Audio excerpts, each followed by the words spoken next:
ginger. Let's talk about ginger for a minute. Minced ginger. You can do it with a knife if you don't use that much ginger. If you use a lot of ginger, you can, thank you, peel a whole bunch, and you can peel it with a peeler, or you can peel it with a spoon. So, which is also just as easy, and sometimes quicker depending on who's doing it. My aunt who uses a lot of ginger in her cooking, peels a whole bunch, processes it in the food processor, gets a plate, puts tiny mountains of ginger on it, and freezes them. And when they're all frozen, she puts them all in a Ziploc bag. And then when she needs a tiny mountain of ginger, it's ready. Garlic, minced garlic. Please don't buy the stuff that's already minced, that's on shelf stable, because there's other stuff in there that's not garlic. I use serranos, and the serranos we got this time are super hot, so be aware of what you're putting in your food. Chef, on that, so because there is a range for like the serranos, it's like 7,000 to 11,000. Do you ever cut it in half and take out the seeds and the vines to make it as hot? Yeah, you can take out the seeds and the veins and everything inside. It's not just the seeds. You got to take out the membrane too. Yes. You can do that if you just want the flavor and not the heat. Or what I normally do, because I guess it's lazier, technically, if I cut it open and smell and it's really spicy, I'll just put a little bit. But I'll put a little bit of the whole thing versus scraping out the insides.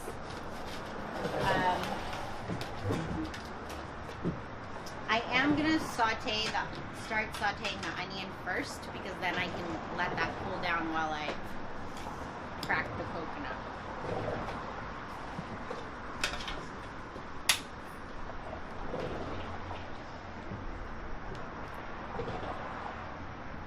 And I'm just using regular canola oil for this.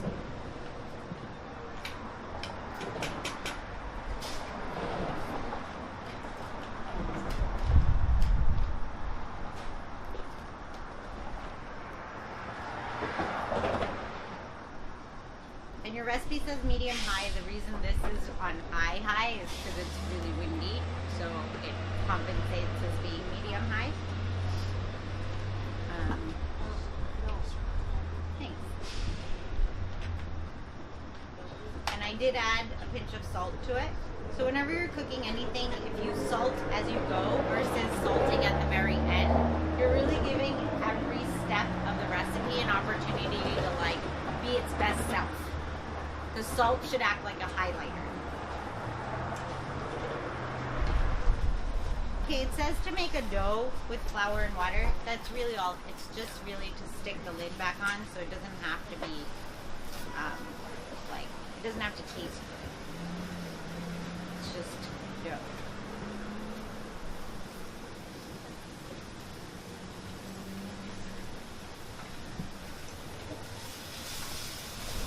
And then I use brown mustard for this afterwards, and turmeric.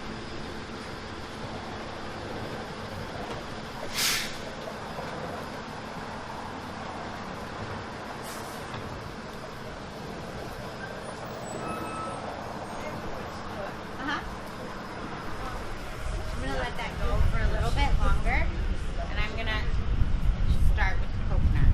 So you're basically just using the hilt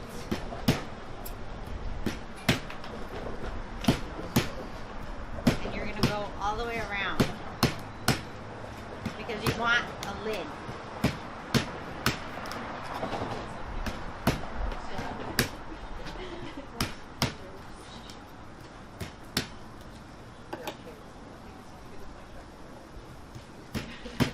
It looks scarier than it is. Alright.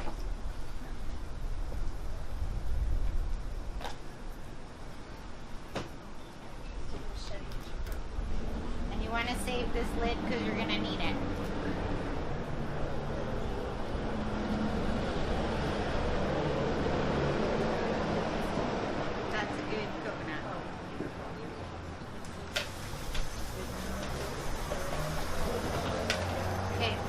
also want to scoop out like half of what's in here. Just with a spoon.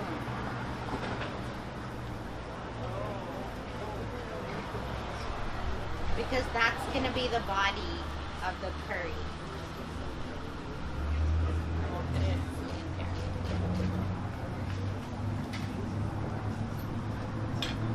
So that's kind of, I emptied some of it, probably like 50% of the coconut meat. There's a whole bunch up here.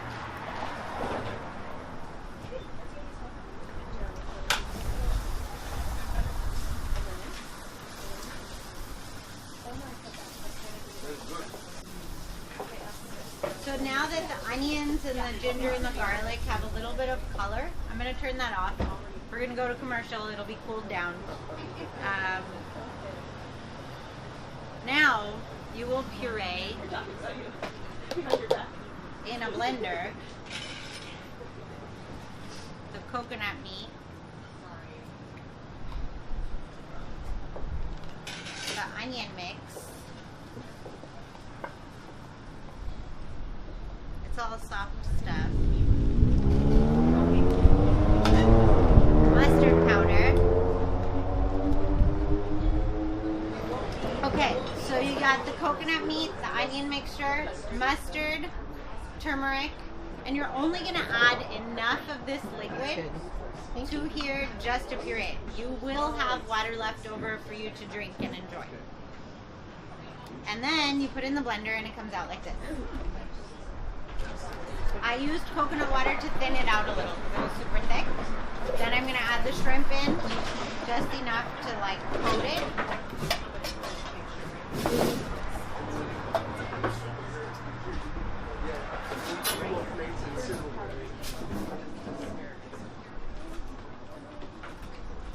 So you're going to scoop the shrimp back into the coconut.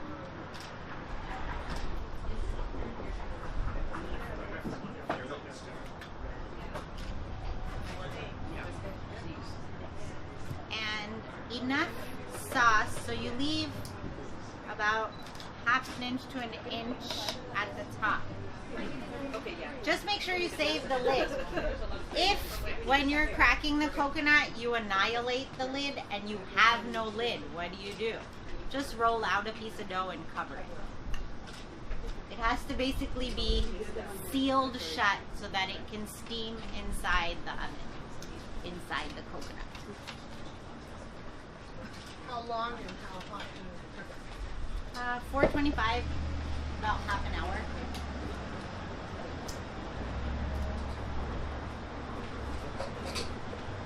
And you should. So I love that you're doing that. So the leftover coconut meat that's in there is softer and has flavor in it. So you want to scrape that out and eat it.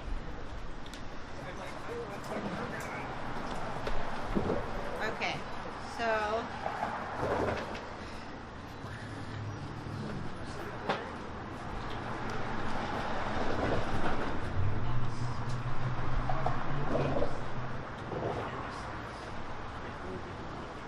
I made a little ring with the dough and then I stuck the lid on. That's it. And now that goes in the oven. And it looks like that when it comes out. Does it look like a meringue?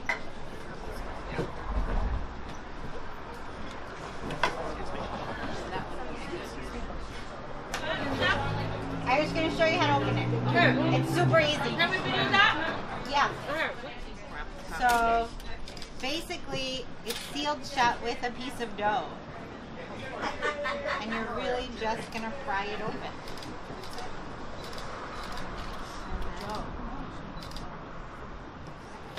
Asparagus. What's the word on asparagus, guys? So the one thing about that recipe that I think sometimes throws people off is that the avocado is warm.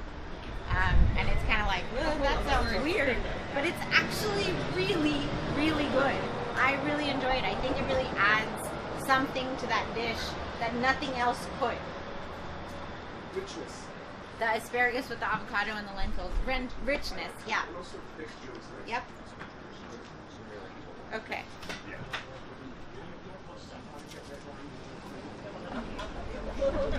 We're using cumin cumin seeds in this one. Oh, yeah, turmeric. Garlic, asparagus I already cut. Tomatoes I already cut.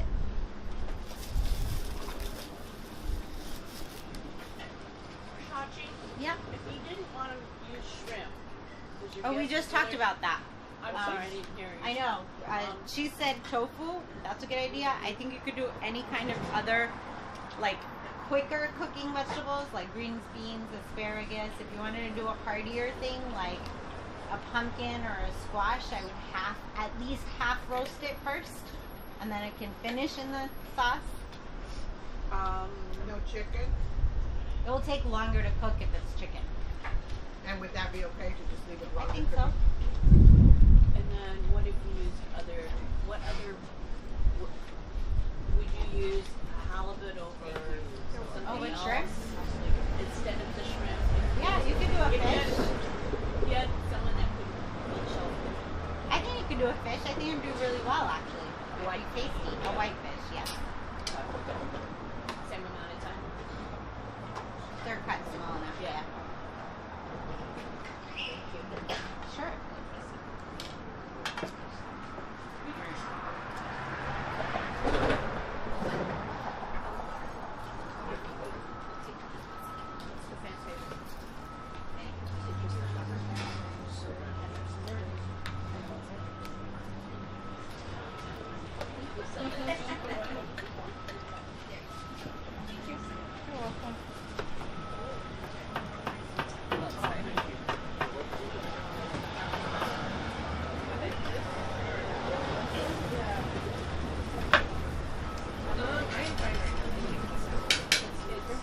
So I put cumin, sliced garlic, and serrano in the pan.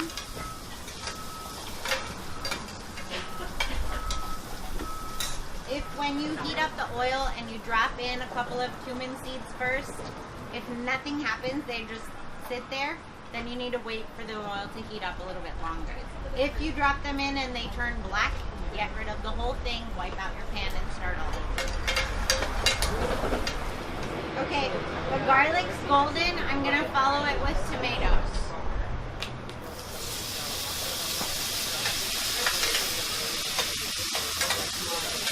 I'm gonna add a little bit of salt at this moment. And then the turmeric and chili powder. I know. Quite a few things.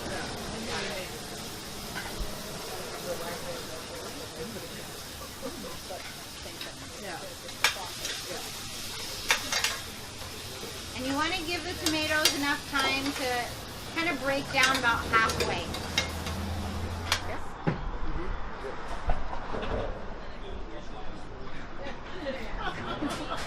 And then at this point is when I would add the asparagus.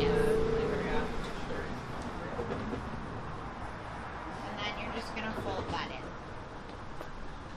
Any questions on that one? Not already cooked. It's not cooked. It's okay. Raw shrimp. Okay. The last one is the easiest. Slice your okra, slice your onions, slice your cherry tomatoes, toss them with olive oil and salt, like that, and put them in the oven, in a tray, in a single layer. And let them get a little bit charred. When they come out is when you're going to put chopped masala, lime juice, and cilantro on it, and that's it. That's the whole dish. It's super easy, and it doesn't give your okra that slimy feeling.